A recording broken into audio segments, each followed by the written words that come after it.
Good afternoon, everyone, and thank you for joining yet another session. This is part four in the series that we have been hosting to help everyone get a better sense of the various elements of RBC and also where my colleagues and I can assist based on the circumstance that you are in. Last week, the focus was on wealth management. And today, there's going to be a slight shift towards investment management, which sometimes gets equated with wealth management, although they are not the same. All opinions and views expressed by the speakers are not representative of views and opinions of RBC Dominion Securities, Inc. All information and opinions provided in this video are in good faith, but without legal responsibility. Wealth management encompasses a broader range of financial services tailored to individuals and families, which includes investment advice, but extend into estate planning, tax strategies, retirement planning, and more. It focuses on holistic management of a client's financial situation and goals, while investment advice, on the other hand, specifically centers on recommending and managing investments to achieve a certain financial objective, such as maximizing return or minimizing risk. Now, while wealth management often includes investment advice, in most cases, it incorporates all of the comprehensive financial planning areas that I mentioned. Essentially, what you heard discussed last week when we had that session. But what if you, the client, only wants investment management advice or options? That will be the focus of today in terms of where to find that on the RBC ship. The agenda that we've got is going to be pretty tight. I'll do the introductions to let you know who will be joining us for the panel discussion. And then I'll give them the opportunity to also talk about their journey in terms of their career within the industry and within the organization, and then share a bit about the business unit, the clients that are served in their area of the organization.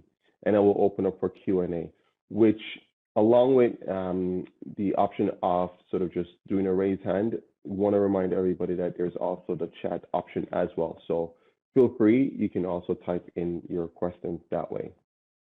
For anyone joining for the first time, welcome. Hopefully it won't be your last. My name is Orlando Lopez. I am an investment advisor, financial planner here at RBC Dominion Securities, and I've been in the industry for over 16 years. I'm going to touch on later on why the title investment advisor, since we're talking about wealth management versus investments. So I will touch on that later. Outside of my role at RBC, I also am actively involved in the community whenever possible, and also kept busy with two little ones, 9 and 6-year-old children, and my wife. That sort of keeps me busy outside of work. We are fortunate to be joined by Michael Williams, who is from RBC Investees, and Stacy Johnson from RBC Direct Investing. So different areas of the organization, and as I'd mentioned, within that ecosystem, sort of different decks, but the options are wide, and it really depends on what you're trying to solve for. So as I keep sort of referencing, just using that bit of analogy in terms of the deck and the different business units, we initially started with personal banking and we shifted to commercial. And last week we touched on wealth management.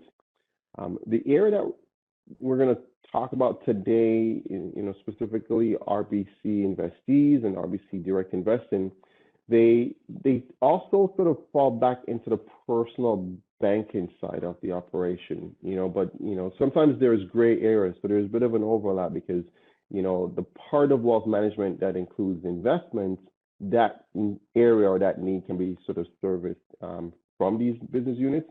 But if you were to go to the RBC website, where you'd find these two business units is you would find them on a personal banking. So I'm just sharing that as well. We started with personal banking, then we went to business and commercial, and last week we did wealth management. On that website, under personal, is where you'll find investments and these two areas, ways to invest. RBC Investees as well as RBC Direct Investing, which our speakers will be able to shed a lot more light on. Before I pass it on to them, I also felt it would be good just to provide a little bit of context. I'd done that in the very first webinar, just a little about more sort of history of finance, from the very beginning to now. I won't go back that far, except to just maybe touch on a nostalgic period for many, so the 80s. If you sort of think back to the 80s and whether you were a child in the 80s or you were a young adult at that time, life was sort of simpler in terms of many individuals. It wasn't uncommon to get married young to one's high school sweetheart and to get a job at the local factory or the local school as a teacher or the local hospital and work there for 30 years until full retirement and get a pension. So simpler life, retirement planning was not as complicated, and folks would likely need financial products such as a mortgage, insurance, with with no internet at the time. Investment ideas came from brokers that were in the industry, Wall Street or Bay Street. Over time, as the world changed and pensions became less common, the need for support around retirement planning from one's nest egg, that started to become a lot more of a need. So individuals now needed to rely on themselves and what they were saving and investing to support their own retirement. So investment advisors started to add these additional services over and above what they initially offered, which was investment ideas or investment vehicles, or sort of being the conduit on where to buy or sell investment. Again, pre the internet era, right? And that is sort of where even the firm, Dominion Securities, was around, and that's sort of where the title investment advisor sort of comes from. And we still use that today, although we do a lot more. So, some of my colleagues will have that title alone. I use the investment advisor and financial planner because I have the CFP designation. And, I actually do recall I had the choice around using the term wealth manager. And I'll tell you why I actually decided not to. The reason, even though that would be a very logical description, is because I realized that most folks actually don't go seeking a wealth manager. And I actually clarified this and confirmed this looking at Google statistics. So even though folks would benefit from having a wealth manager, they're not actually aware that that's what they will need. So most people go seeking for an investment advisor, and then, at the end, we help them to understand that there's more to it than just stock picking. So, and then in this day and age now, if a client only wants investment management, right, or tools, then the options such as, RBC Investees and Direct Investing can be the solution. So without further ado, I want to welcome Michael and Stacy, and we're going to have Michael, who is with Investees, and that's an area that I would consider to be sort of in the middle of what you heard last week along the wealth management, very high touch from a support point of view. And then you'll see how they sort of fall in the middle, where RBC Direct Investing is really, more so from allowing you to sort of do your investments, but not advice that is part of that offering. So, Michael, thank you for joining, and really happy that you're going to be able to share with persons joining what is Investees, because it might be something that is new for people, or even that term or that business unit might be new to them. So talk about how you got into RBC Investees, where you were maybe career-wise prior to that area, and maybe even in the industry. Yeah, I mean, first, thank you for inviting me here to join you and share sort of our story and maybe a little bit about myself. Yeah, I think that like how this all sort of came to be. I manage investments now. I manage the RBC Investees model portfolios, and I'm a portfolio manager. And when I got out of school, it was the last thing on my mind was, oh yeah, I'm gonna go and work in investments. Yeah, that's what I'm gonna do. No, I growing up, my brother, he's got autism, and I grew up like with this sort of mind that I wanted to help people. I wanted to Mm, get out and help people. And as I started my career at another financial institution, I sort of found my way into investments, into the investment world, and I worked my way up, and I've been wanting to get closer and closer to clients to help, to get more of that sort of feeling of helping people. And I finally broke through here at RBC Investees. Prior to that, I had spent probably about 8 or 9 years doing portfolio investment strategy, managing trading, handling sort of the investment management for investment advisors and investment counselors. hmm Now that I've sort of transitioned into RBC, I've now been able to start like working directly with clients, and now I manage the team of advisors here at RBC investees, and we actually, I was just looking at the numbers. I think we spoke to just under 18,000 people last year. That's a Just large it's number. just So what, crazy. since you're talking about the clients, how would you describe the typical clients that you serve or that you get served at RBC investees? Yeah, I think that the place you got to start, like, so RBC Investees is a robo advisor. And what that means is that we manage investments on behalf of clients uh, in sort of this digital sort of relationship. And so Hmm clients interact with us in a digital sort of way. So I think the first important thing is that to be, to want to be or to think about RBC as investees as sort of an option, the first thing that you got to consider is, are you comfortable in handling sort of your investment management in a digital capacity? And so that what that means is that like the account opening, you can do it yourself. You go through, you answer some questions. We would then recommend an investment portfolio for you based on what your objectives are, sort of the investment time frame, what sort of risks that you were comfortable with, those sort of types of details. And so we'd recommend an investment portfolio, and then you can choose how much and how you want to interact with us. And so we have some clients that don't want to interact with us at all. And so we have this entire digital relationship with them. But other clients, they want to talk to us on the phone, and they want to meet us and want to connect with us through video chat, and we accommodate sort of the different sort of layering needs of different types of clients. So that's the first sort of point. The second is the type of advice that you need. If you've got less sort of complex sort of needs from an advice perspective, so you're not looking for financial plans and all of the different great sort of estate planning or all the different great services that you can get through an investment advisor, a wealth manager, somebody that is sort of working in the branch.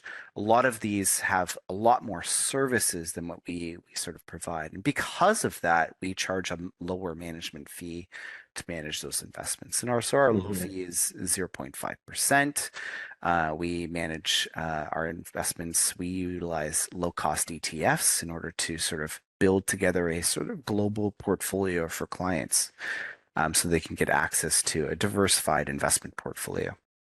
And then the Okay. second is and the third, I mean, is that you're looking for somebody to manage the money for you, to manage the investments on your behalf. And so you're looking to sort of have that management professionally done as opposed to sort of like direct investing, which would be more so about this. You become more of the controller of how things happen. Sort of with investees, the control is really about like where you want to go, and then we help you get there. Got you. So here's something then. That means from what you're saying, because most of the interaction is very digital, Hmm. um, in terms of account opening, servicing, and didn't mention anything about the option for in person. So I've got a client in Leaside, nice little, retired lady. We always meet in person, and email. She doesn't use email. So if her son were to hear about RBC investing and say, "Mom, this is a great option," that doesn't sound like it would work for an individual that one doesn't necessarily use, let's say, a lot of the digital tools that are out there. Because again, she doesn't use email. It's usually phone calls to connect with her, and then we meet in person. And again, we do have some clients that we do digital meetings with, but they have the option. We can still facilitate in person. They come to us, we go to them. Same thing for the branch. It sounds like with investees, there is no option for in person No. for some clients that will prefer a Yeah. mixture, Yeah, right? so we have a team of 5 different licensed advisors that support all of our clients, and they're all sort of locally uh, uh, situated here in Toronto, but we support clients across Canada. So we have clients in Nunavut, Yukon, PEI, Newfoundland, all over the country. And so we support clients everywhere in Canada. Got you, got you, got you. And then the is there a situation that you can recall, a kind of a scenario where the client sort of then came across investees because one, there's a particular problem we're trying to solve for, that you can kind of speak to that, and maybe the kind of client that would not be well served in your channel. So those are sort of the other two. Yeah, so in terms of like problems and scenarios, I think one of the most important things that we do for clients here at Investees is we help them identify what their objective is that they're trying to Mm, achieve.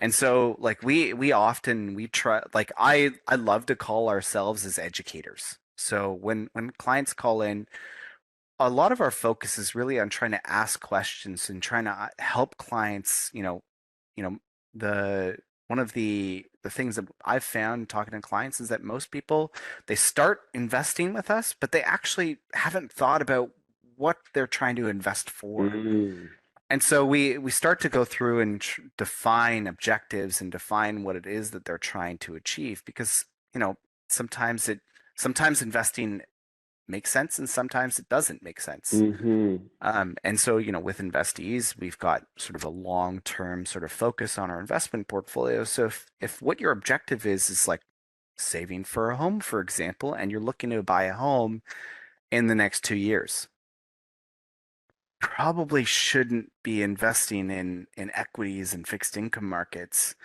You probably should be looking to sort of structure that into sort of more money market, Oh, GICs, other cash. sort of types Yes. of investment Yeah. vehicles. Just very interesting. And Yes. so we help define those things, and that's a situation where a client isn't right for investees, and we help them identify that. Um, Mm. where it is a good, I asked my advisor team this morning just to see if they had any sort of recent sort of stories, and Yeah. one of them actually had a client that they've been working with for about a year and a half. They speak to them about every few months.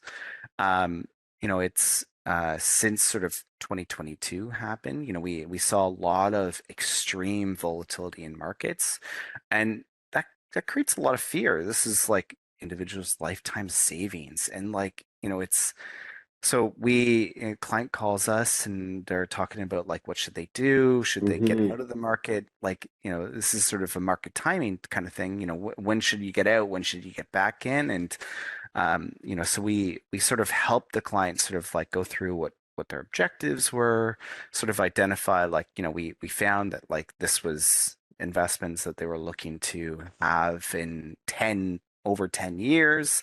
When you start to think about like time and put that into context, there was a study that RBC GAM did on the balanced fund, their RBC Select Balanced Fund, and they looked at volatility over Mhm. time, and what they had saw was over one day, it was 50% positive or 50% negative. 50% of the time it was positive, 50% of the time it was negative. On a 10-year basis, it was 100% of the time positive, 0% negative.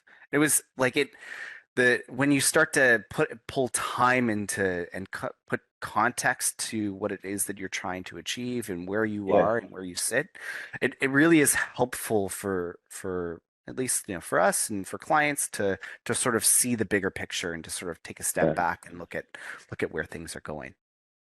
I'll add one more thing, and then we'll sort of pivot into direct investing. What you just mentioned as well, when we talk about diversification, I think the common areas that come to mind include across assets, across industries, across geography.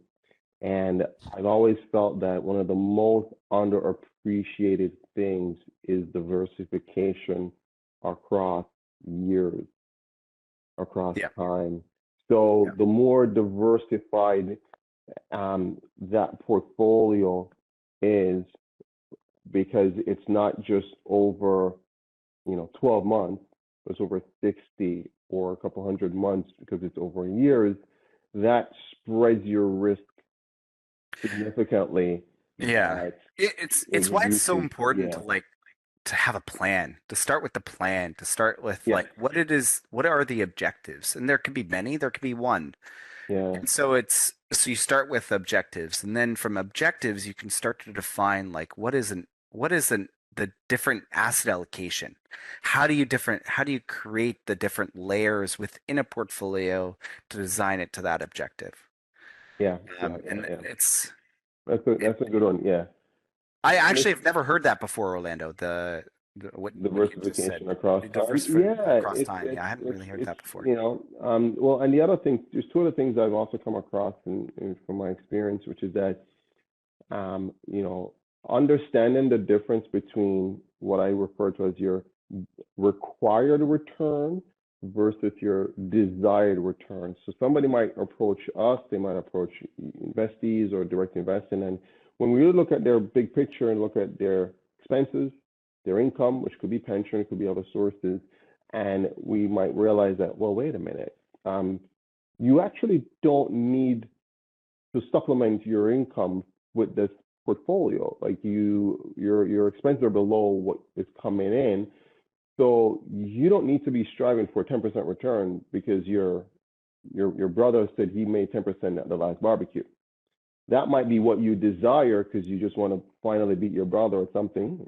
Totally fine, but understand that you are taking, you're intentionally taking on more because for all intents and purposes, a 4% return, when we run the numbers, you're still not going to run out of money. So you will still be on track. And again, it varies because everybody's situation, the nest egg that they might have might be different, right? So understanding those real two, and I always try to say that, we can help you strive for 10, but we need you to understand that you didn't really, you're intentionally taking on more risk.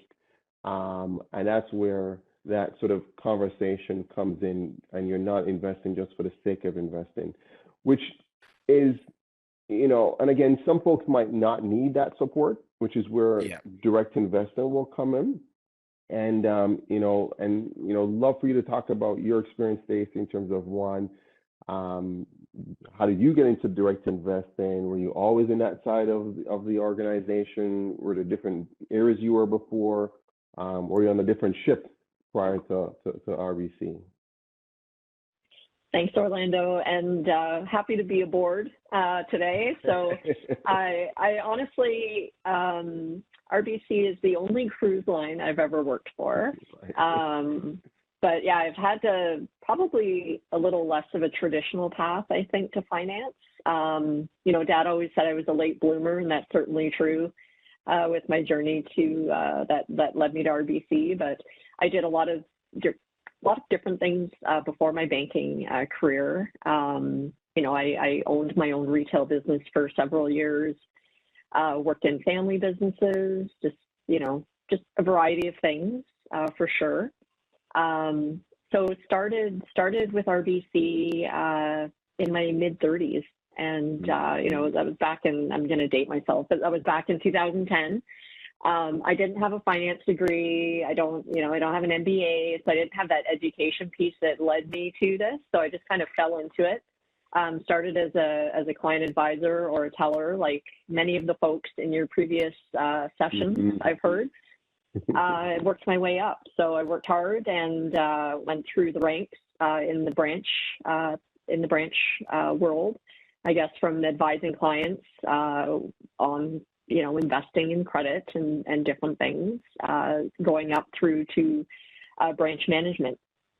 Throughout that time, I had the unique opportunity with my husband being in the Canadian Armed Forces. We were relocated to Alberta, so I had that unique experience, I guess, of relocating with the bank to a different province. So that was really cool. I got to take advantage of a lot of really, I guess, different opportunities, I guess, through that move. So it just opened up a lot of doors, I think, moving to Edmonton from small town Cobourg. So got some different experiences there. And then while I was out there, continued on my path. And then I decided to broaden my horizons a little bit, which is one of my favorite things about RBC, is that you can do so many different types of things all within the same organization. So I changed line of businesses and moved over to Group Advantage as a relationship manager for 2.5 years, which was a great experience. And having been a business owner myself, it really resonated. And the idea of helping business owners retain employees and all that piece. And then again, with military, we were posted back to Ontario. So we were coming home. I was looking for a role, and I landed at direct investing. So again, another new line of business. It's been 2.5 years. I'm still learning a ton, but I love it. And my specific role as a business development manager, I'm not typically client facing. I feel like I support more our internal partners across all the lines of business and really supporting them and understanding what direct investing is, how we are different from the competition, how to position us to clients, how to identify when clients are a good fit. So that's really my role. I'm one of 4 across Canada. So my colleagues and I spend a lot of time focusing there. Yeah. So then, and you talked about clients and fit. Who would be the typical, when you look at the clients that are already at direct investing, what do you notice as being the commonality, if there is any, across those that are drawn to the offering of direct investing and have chosen to go there? Yeah, that's a great question, and that's probably one of my favorite things about this specific channel when it comes to investing with self-directed, is that it's really, we have clients across all age, income, asset classes. So, and really our platform is a great fit, whether we have clients that are brand new to investing and are keen to educate themselves, and they want to do the research and find investment ideas and learn as they go, right through to our very sophisticated, like ultra high net worth, like clients with hundreds of millions of dollars who they know what they're doing, they're employing sophisticated investing strategies, and they're really successful at it, obviously. So it's kind of the full spectrum of clients that we service. So yeah, that's I think a really unique thing about our line of business. And the other piece is that you know, we've heard through these sessions the various different channels that clients have options of dealing with And so whether they're looking for advice or, want access to advice, but really prefer that digital low cost option that Investees offers, or with direct investing, which is really no advice, right? The client is doing it on their own. They have access to support for sure, but there's really no one, making sure that, what they're buying and selling is really aligned with their overall financial goal. So there's no suitability assessment. The client's really doing it on their own. So it's kind of the full gamut, but those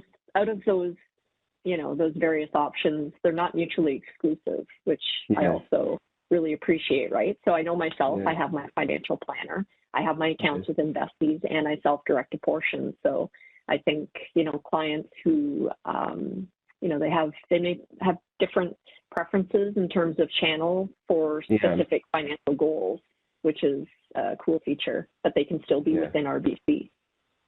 So it's pretty much on the RBC ship, clients typically are not just going to go to the same restaurant on deck number 8. They'll sometimes, depend on the mood, they'll go down to the second deck, the buffet, a la carte.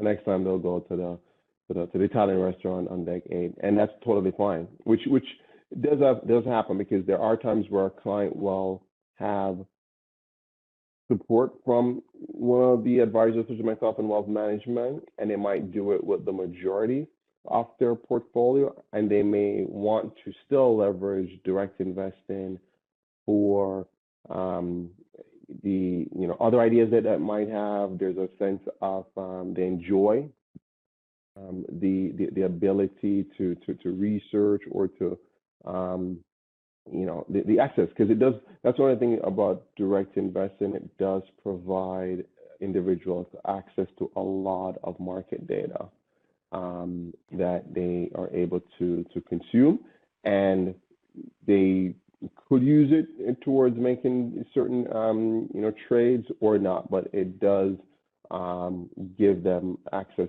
to a lot of information, and I think that's what you also mentioned. People that could be new to investing, it's a good resource for that type of information, because I'm sure that there's videos and just a lot of educational material. There is, absolutely. Not to mention the Hong Kong exchange now. Yes. Well, with which different exchanges? Let's touch on what are different exchanges that clients have access to. Well, with the acquisition of HSBC, we've had to build out a lot of capabilities so that those clients coming over had the same type of service. So Hong Kong, there's a whole list. So a lot of European exchanges, Asian exchanges, whatnot, have become available. So it's really, the platform, clients that want to trade equities, options, specific ETFs, GICs, fixed income. It's really the full gamut is available at RBC Direct Investing. And how about the flip side? Have you come across situations where clients are there, but it might not be, they might be better served elsewhere? Does that sort of come up sometimes with you and your colleagues that you've come across? Yeah, for sure. The choosing to be self-directed, there were a lot of myths. There's a lot of myths or bias that we have to break through, and even internal, right? So even myself, I have to say I was guilty back in my banking advisor days. I thought that's where clients put their play money, or that's where they dabbled. And when I came over to this line of business and realized the wealth and the types of clients that we have, it was mind blowing, to be honest. But there's a huge amount of money. But in terms of clients that may not be a good fit, or maybe no longer, because I think that it's an evolution, and clients' needs evolve, and as they move through different life stages and life events and whatnot. So clients who really maybe don't have the time or the inclination to manage their own investments, anymore. So maybe their situation's changed, or they tried it and decided, well, this really isn't for me. I'm fine. I'm calling in and I'm asking for advice or trying to get opinions on what I should do in certain situations. And with the volatility, maybe they decided that they weren't too comfortable managing their own investments. But yeah, so that's what it comes down to in terms of determining whether a client's a good fit or not, is really whether or not they're looking for that advice piece. Yeah. And the life stage, you mentioned that. So there might have been where, and that's part of it, at a certain stage, the time might not have been there. And then that's where they probably would have benefited from a hands-off approach, working with, sort of outsourcing it, right? Outsourcing the investment management. Then maybe they go to another stage where now they have a lot of time and the interest is there. So they might say, okay, I'm going to sort of do more on my own. Maybe they're retiring and now the time is there.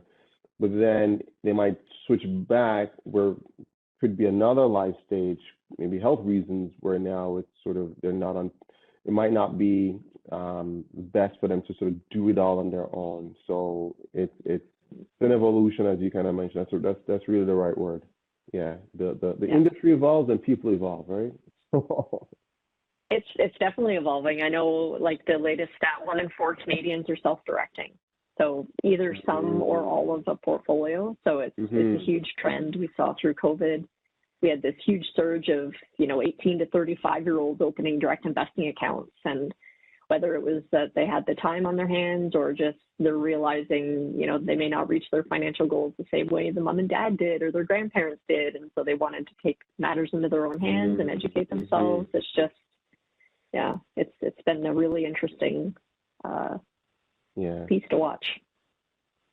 And then is it that, I guess, that's growing? If you think it's a trend that's continuing, or probably post-COVID, it's sort of, I guess, normalized where the uptick with folks going that route is sort of slowing down with the 1 in 4 doing on their own?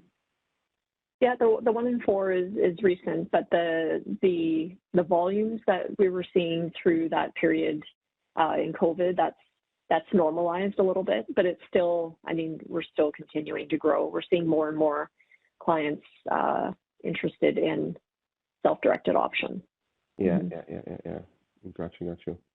And then, with the two different eras, because there's some similarity, but not identical, because with investees, and I think, direct investing, that channel has been around for much longer, so likely most clients are more aware of it.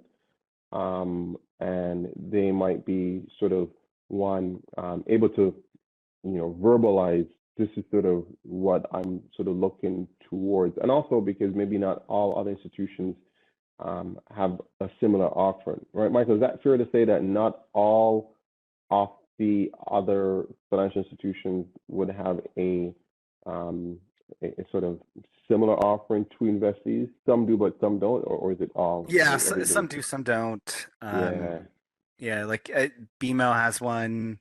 I think National Bank, TD Bank, I don't believe they do. So it's sort of a mixed bag. It's here and there. Our big competitors would be Questrade and Wealthsimple. Got you. Yeah. In the space. Yeah.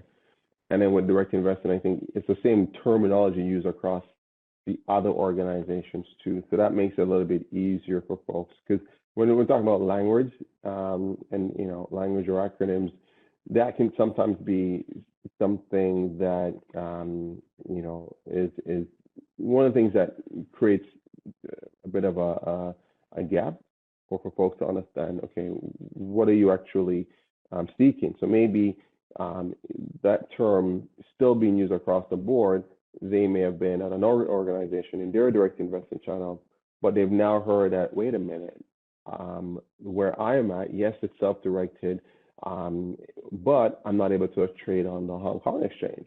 Well, RBC allows for that. So let me find out and let me explore going to RBC direct investing, because there is that slight edge.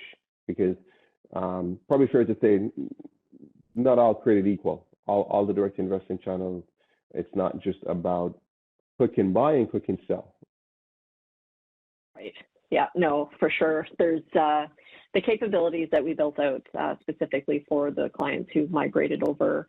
They're not at this time. They're not currently available to all of our DI clients. That will come, but we had to gradually kind of roll that out a little bit. So that's something that our loyal clients will definitely have to look forward to. But yeah, it's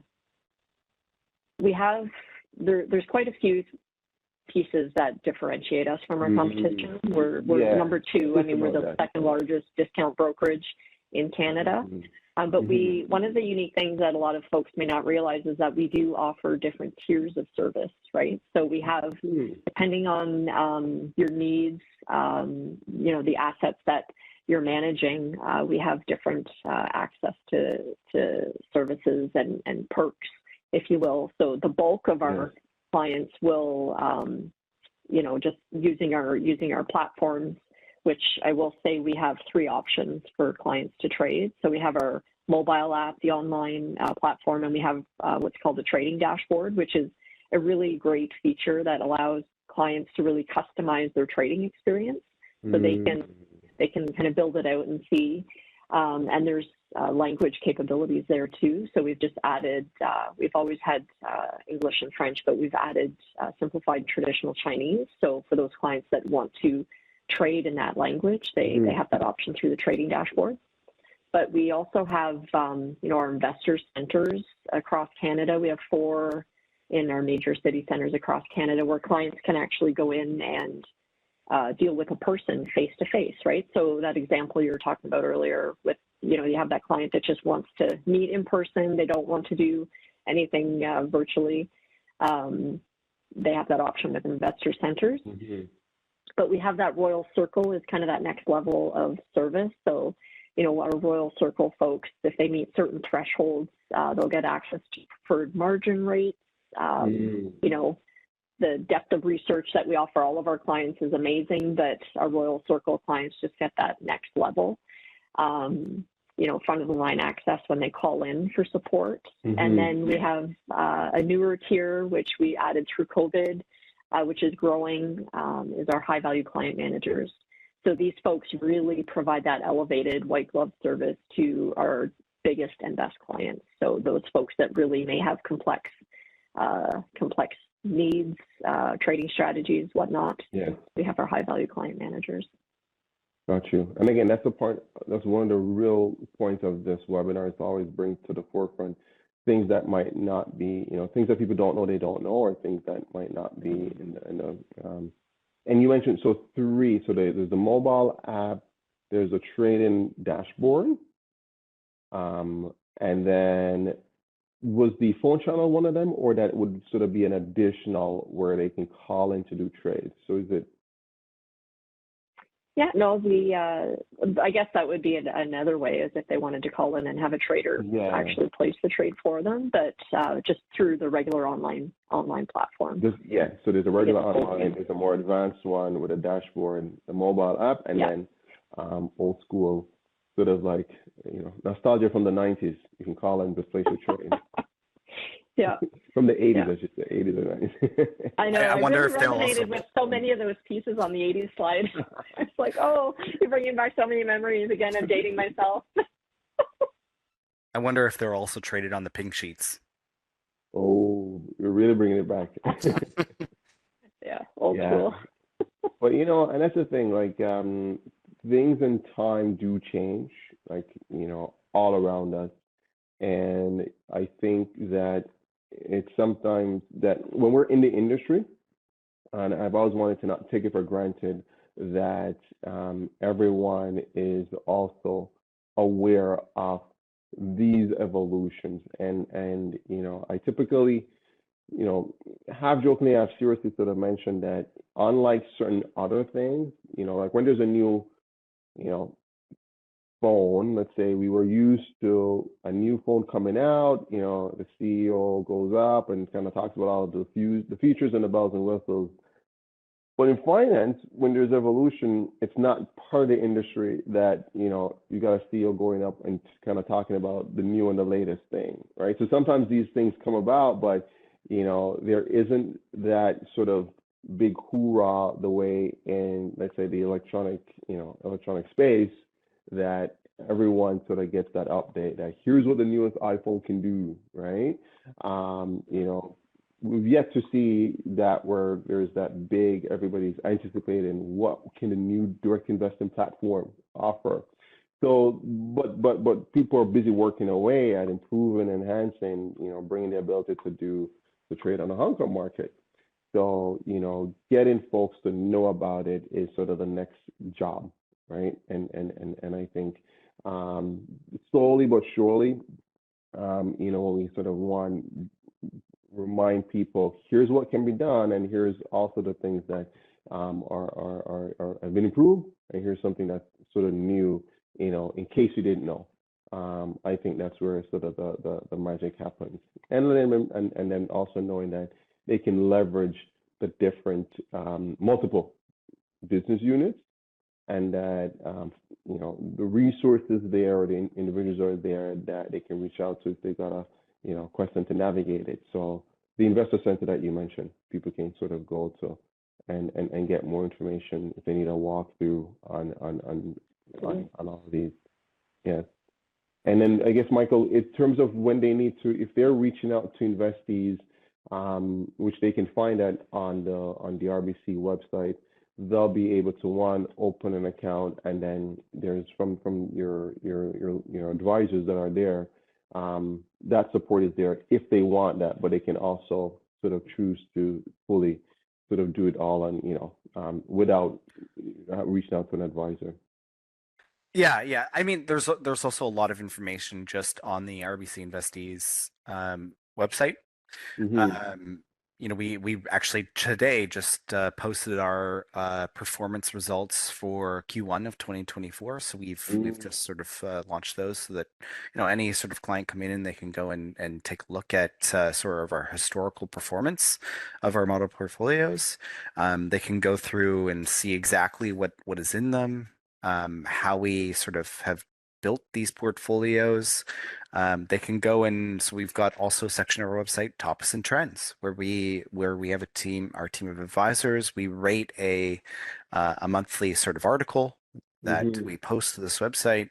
You know, we tend to focus more on education, sort of things that can help, things that clients are asking us, things that like are going on, you know, and then, you know, we've got, you know, periodically we've got, you know, what's going on in investment markets, and we talk about what's happening there and try to, you know, bring it back to like what we do and support our clients. Yeah. Sounds good. And I'm just looking at time. I'm gonna open up if there's any questions, which you can either put through the chat or. I do see one question in the chat. Okay, let me take a look. Pull it up. Are you able to read it sometimes? Yeah, Orlando, I can read it for you. Okay, good. I'm a kid from the 80s, so sometimes I struggle with technology. Well, I guess that's why you need RBC Investees. We manage the technology. Yeah.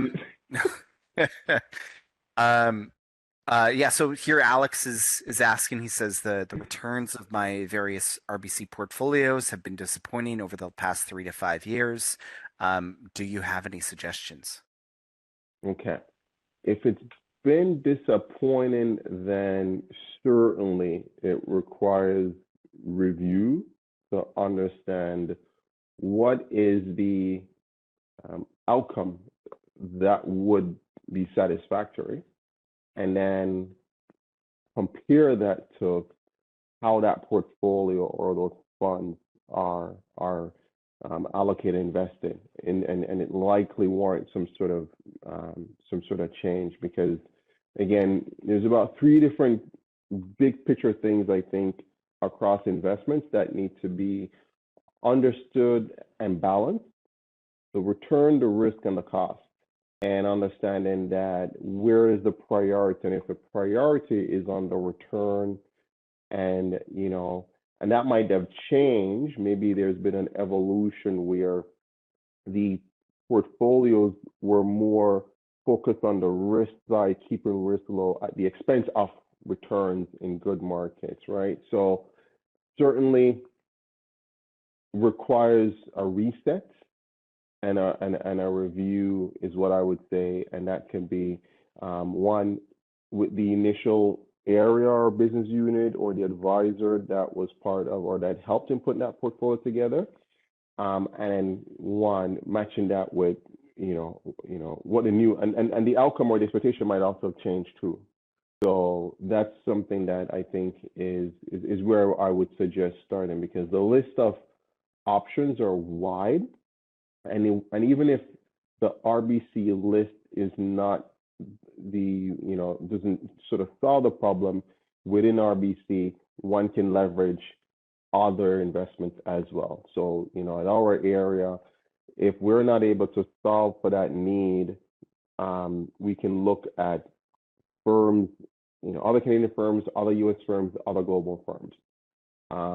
So that's something that I would say definitely requires a review, because if we're not helping you to sort of be satisfied with what you're hoping to achieve, then we may lose you as a client, and that's something that we would not want. There's more than enough ways to find that solution across the various elements that we've been touching on over the series in terms of the options available at RBC. So that I don't know if anybody else has, if you guys would add anything else to that question. And I still can't see where the question was asked. I'm so glad you're on this call.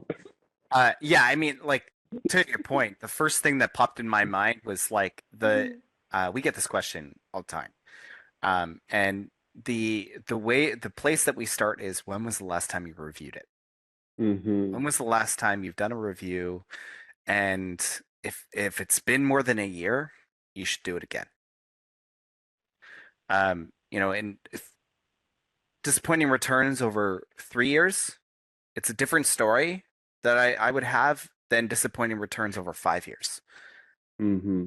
And so, like, if I'm looking at investment markets over the past 3 years, if you've been heavily fixed income focused, the likelihood is that you're going to be somewhat a little bit positive. We had 2022 was a pretty down year. 2023 things came back, and it's been pretty flat in 2024.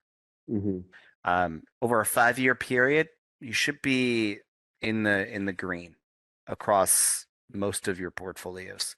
So it definitely is something that should warrant a review. Yeah. So feel free to reach out, and we'll sort of try to support in connecting that. And we're getting close to the hour, and this now makes me wonder, Mike, I got to be honest with you, maybe in the past webinars there were other questions I didn't even see. So I'll figure that part out. I'm glad you were on to get that question. Any other questions that came through that you've seen? And let me see if anybody raised their hands. I can see that as well. Okay. I don't see any other questions. Okay. All but right. Got you. Wonderful. So it is 12:53, and I know this is sort of that lunch hour, so I know, respect everybody's time so they can get back to their desk if that's the case. And the other webinars that will be taking place on Thursday, we're going to be shifting gears towards the insurance side of personal finance. So we'll be having a colleague from RBC Insurance. We'll have another individual from RBC's private insurance, and then a colleague within RBC Dominion Securities that helps clients around the strategies, where that fits into their financial plan and their portfolio. So where insurance is more viewed as an asset and not just from a risk reduction point of view. So that will be this Thursday, 12 to 1, same time. And then the last one that we're working on is for the 30th, so details to sort of follow.